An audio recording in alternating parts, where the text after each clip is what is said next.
প্রধানের এক সাক্ষাৎকার প্রচারিত হয়। A lot of political changes over there, a lot of violence over there, and several reports of attacks on minorities. Is the United States concerned about the situation there and the need for stability at all levels, not just political stability? সেখানে বাংলাদেশ জড়িয়ে যখন প্রশ্ন করা হয় তখন বাংলাদেশের পরিস্থিতি নিয়ে যুক্তরাষ্ট্র গভীরভাবে উদ্বিগ্ন বলে জানিয়েছেন তিনি। বাংলাদেশে এখন আপনারা দেখবেন কিভাবে এই খেলাফতিদেরকে দেশে বিদেশে আমেরিকান গভর্নমেন্ট বাস দেয়, সেই সময় এসে গেছে। আশা করি শেখ হাসিনা বাংলাদেশে ফিরে আসছে 100%। কেন দেখেন শেখ হাসিনা বহুবার। আসসালামু আলাইকুম। দেখছিলেন তুলসী গ্যাবার্ড, তিনি ভারতে আসছেন এবং ভারতে এসে বাংলাদেশ নিয়ে বিস্ফোরক মন্তব্য করেছেন। বাংলাদেশের সংখ্যালঘুদের উপর নাকি নির্যাতন করা হচ্ছে বা সংখ্যালঘুদের নিয়ে তিনি কথা বলেছেন। এই যে বিস্ফোরক মন্তব্য করলেন, এটা কিন্তু তিনি নতুন করলেন না। তার আগে ট্রাম্প নিজেই বাংলাদেশের সংখ্যালঘুদের নিয়ে প্রশ্ন করেছিলেন। এখন যখন ট্রাম্পের পর ট্রাম্পের পাঠানো মার্কিন গোয়েন্দা তিনি যখন বাংলাদেশের সংখ্যালঘুদের নিয়ে কথা বলেন এবং তার ভারতের মাটিতে বসে, দর্শক শ্রোতা, সেইটা কিন্তু একটা অন্যরকম আলোচনা হয়ে যাচ্ছে এবং এই বিষয়টা নিয়ে এবার চাঞ্চল্যকর তৈরি হয়ে গেছে বাংলাদেশে আওয়ামী লীগ যারা আছে তাদের মধ্যেও এটা খুশি বা মনোভাব একটা সৃষ্টি হয়ে গেছে যে তাহলে শেখ হাসিনার পক্ষেই মার্কিন গোয়েন্দারা রয়েছে। দর্শক শ্রোতা, কথা বেশি বাড়াবো না, কিছু গুরুত্বপূর্ণ ভিডিও ফুটেজ আপনাদের সাথে শেয়ার করবো। আশা করছি পুরো ভিডিও জুড়ে আমাদের সাথে থাকবেন। সেখানে কি বলা হচ্ছে, রাষ্ট্রের প্রেসিডেন্ট ডোনাল্ড ট্রাম্পের সাথে বৈঠকে তার দৃষ্টি আকর্ষণ করা হবে আর ট্রাম্প বাংলাদেশ নিয়ে কোনো বিস্ফোরক মন্তব্য করবেন, কিন্তু আশায় গুড়েবালি। ট্রাম্প মোদি সাম্প্রতিক বৈঠকে ভারতীয় সাংবাদিকদের পূর্ব পরিকল্পিত বাংলাদেশ মেশানো প্রশ্ন বুমেরাং হয়ে ফিরে এসেছে তাদের দিকে। কৌশলী ট্রাম্প বাংলাদেশ ইস্যুতে ইন্ডিয়ান আগ্রহকে পাশ কাটিয়ে গেলেন কৌশলে। রাজনীতি বিশ্লেষকদের একটা পক্ষ মনে করছেন এরপর আবার পরিকল্পনা চলতে থাকে। তাদের মতে এবার টার্গেট ছিল মার্কিন গোয়েন্দা প্রধানের ভারত সফর। সেই সফরকে উদ্দেশ্য করে মাঠে নামে পর্দার আড়ালের কুশীলবরা। এবার মাঠে খেলা হলো হিজবুত তাহরির কার্ড। এই সংগঠনকে পরিকল্পিতভাবে সামনে আনা হলো। তুলসী গ্যাবার্ডের ভারত সফরের এক সপ্তাহ আগে বাইতুল মোকাররমের সামনে এক বড় জামায়াত করল নিষিদ্ধ সংগঠন হিজবুত তাহরির। তাদের হাতে সুস্পষ্টভাবে ইংরেজি হরফে লিখা খেলাফতের ব্যানারকে আন্তর্জাতিক মিডিয়ায় প্রদর্শন করা হলো।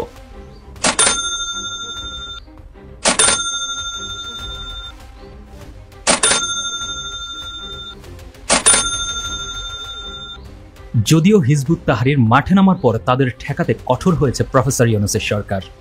গ্রেফতার করা হয়েছে অনেককে। সরকারের এই অ্যাকশনে থাকার পরও ভারত নোংরা খেলায় মেতেছে।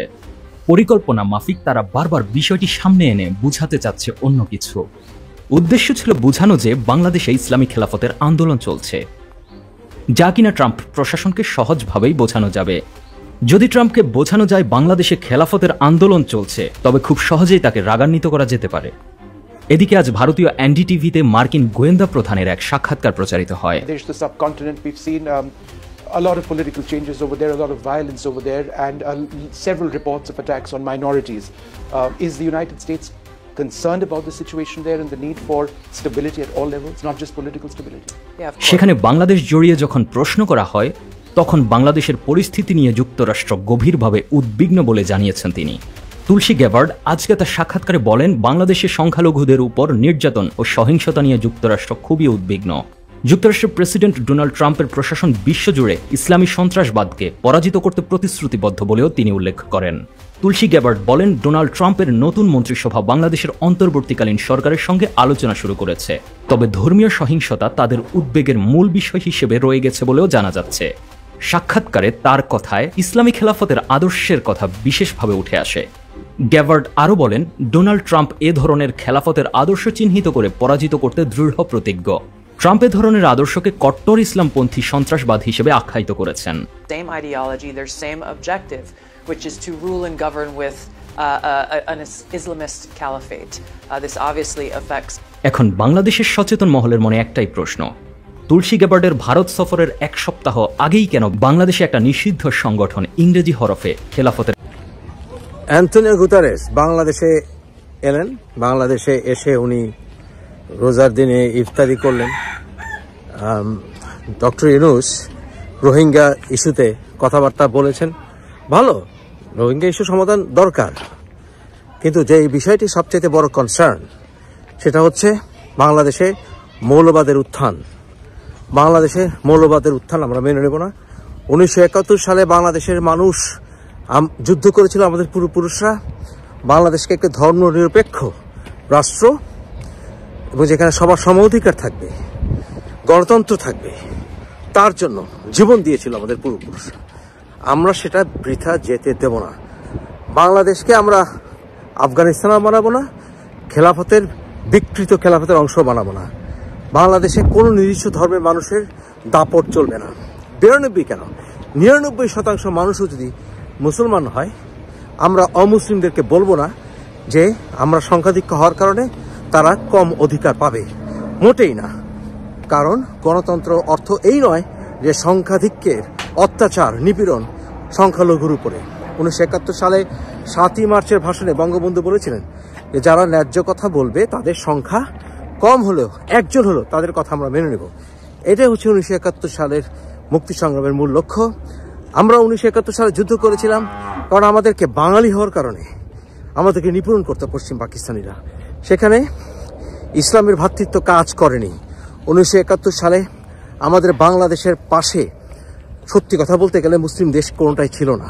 আজকে আমরা প্যালেস্টাইনের জন্য পানি ফেলি, কিন্তু আমাদের জন্য প্যালেস্টাইনিয়ানরা চোখের পানি তখন ফেলেনি। তখন প্যালেস্টাইনিয়ানরাও পাকিস্তানের পাশে ছিল। এনিওয়ে, আমরা ভাই হিসেবে তাদেরকে ক্ষমা করে দিয়েছি।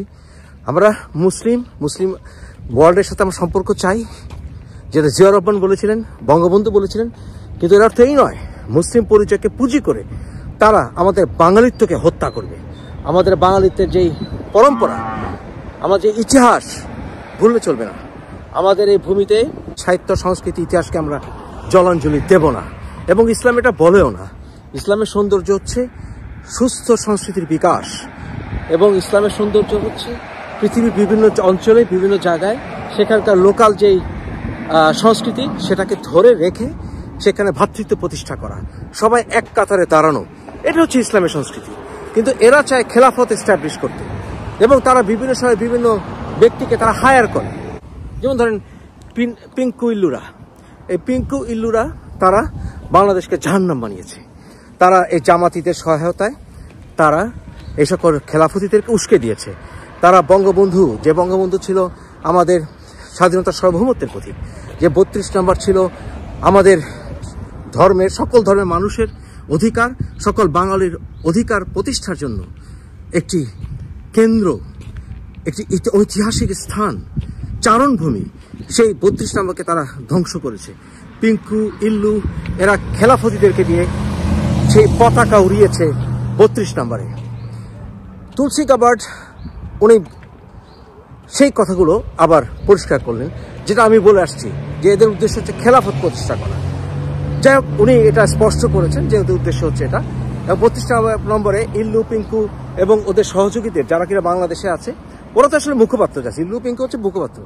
বাংলাদেশে ওরা যে খেলাফত কায়েম করতে চায় এটা প্রমাণ হয়ে গেছে। এই ব্যাপারে শুধু ট্রাম্প অ্যাডমিনিস্ট্রেশন কেন, যে অ্যাডমিনিস্ট্রেশনে আমেরিকায় আসুক না কেন ভবিষ্যতে, এমনকি ইউরোপিয়ান ইউনিয়ন, এই বিষয়ে তারা ঐক্যবদ্ধ। জাতিসংঘ যতই ডক্টর ইউনূসের কথায় ফাল দেখ না কেন, কোনো লাভ হবে না।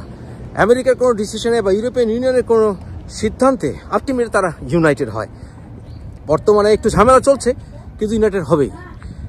আর বাংলাদেশে তারা, বাংলাদেশ কেন, পৃথিবীতে কোথাও খেলাফত মেনে নেবে না। এই যে পাকিস্তানের উপরে ট্রাভেল রেস্ট্রিকশন এসছে, কেন এসছে? বাংলাদেশে তাদের ইনভলভমেন্টের জন্য এসছে। এবং আমিও চাইবো না যে ভারতেও যে উগ্রবাদ চলছে হিন্দুত্ববাদীদের, এইটাও তুলসী গাবার্ড ইগনোর করুক। আমি এটাও চাইবো না, কারণ আমি জানি যে উনি জানেন যে ভারতে উগ্রতা হয়, এগুলো যাতে না হয় এদিকে খেয়াল রাখতে হবে। আর সর্বোপরি আমেরিকার বিরুদ্ধে জাতিসংঘে গিয়ে কোনোদিন কোনো লাভ হয়নি, হবেও না। এবং আমেরিকা এবং ইউরোপ এরা একসাথে যে সম্মিলিত সিদ্ধান্ত নেবে সেটাই হবে। এটা আমরা সেই ইসরায়েলেও দেখেছি, বসনিয়ার যুদ্ধে দেখেছি, ইরান ইরাক যুদ্ধে দেখেছি, সব বিষয়ে দেখেছি। ওই ভাই সুপার পাওয়াররা যা সিদ্ধান্ত নেয় তাই হবে। এবং বাংলাদেশেও এই জাতিসংঘের মহাসচিব এনে কোনো লাভ হবে না। বাংলাদেশে এখন আপনারা দেখবেন কিভাবে এই খেলাফতিদেরকে দেশে বিদেশে আমেরিকান গভর্নমেন্ট বাস দেয়।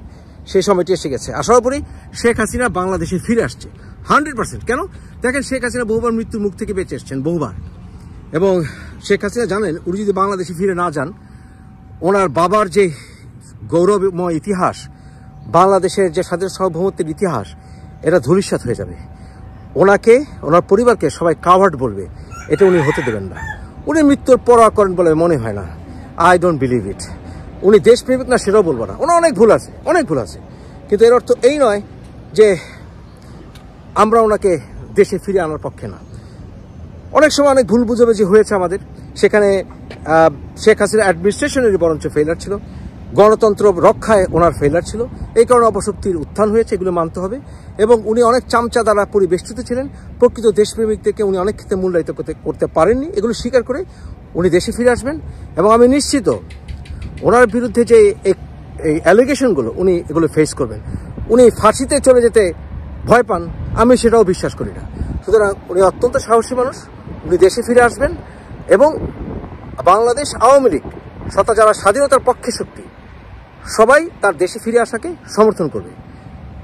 সুষ্ঠু বিচার হোক যে কারো, অন্যায়ের শিকার হবে কেউ, আমি সেটা মানব না। দেশে, বাংলাদেশে শেখ হাসিনা উনি ভয়ে আসবেন না, বিশ্বাস তো করি না, বরং আমি বিশ্বাস করি উনি অচিরেই বাংলাদেশে ফিরে আসবেন এবং বাংলাদেশে এই সকল উগ্রবাদীদের শাসন করছি। ভিডিওটি দেখে আপনাদের অবশ্যই অনেক কিছু আপনারা জানতে পেরেছেন। অবশ্যই ভিডিও সম্পর্কে মতামত কমেন্টে লিখবেন। এখন ভারতে বসেই যে মার্কিন গোয়েন্দা তুলসী গ্যাবার্ড তিনি বাংলাদেশ নিয়ে কথা বলেছেন, এইটার সত্যতা কোথায় আছে বা এইটা কি মানে আসলেই সত্য কথা বলেছে কিনা, এবং তেমন একটা প্রমাণও নাকি দেখাতে পারেনি ভারত সরকার। যাই হোক, তারপরেও বাংলাদেশ থেকে কিন্তু একটা বিবৃতি দেওয়া হয়েছে, বাংলাদেশ প্রধান উপদেষ্টা ডক্টর ইউনূসের পক্ষ থেকে একটা বিবৃতি দেওয়া হয়েছে সেই দিনই, যে ভারতে বসে মার্কিন গোয়েন্দার এইরকম একটা মন্তব্য এটা মোটেও ভালো চোখে দেখা যায় না। বিশেষ করে বাংলাদেশের প্রধান উপদেষ্টা ডক্টর মোহাম্মদ ইউনূস এটার কিন্তু তীব্র একটা সমালোচনা করেছেন বা তিনি কষ্ট পেয়েছেন বলা যায়। তো যাই হোক, এই বিষয়টা দেখে কিন্তু এদিকে খুশিতেই আছে আওয়ামী লীগ ফ্যান ফলোয়াররা। তারা মনে করছে যাই হোক এবার বাস দিয়েছে এই ইউনূস সরকারকে, এখন শেখ হাসিনার স্লোগান বা শেখ হাসিনার জয়গান আমরা দিতেই পাই। তো যাই হোক, আশা করছি ভিডিও সম্পর্কে মতামত কমেন্টে লিখবেন। ধন্যবাদ সকলকে।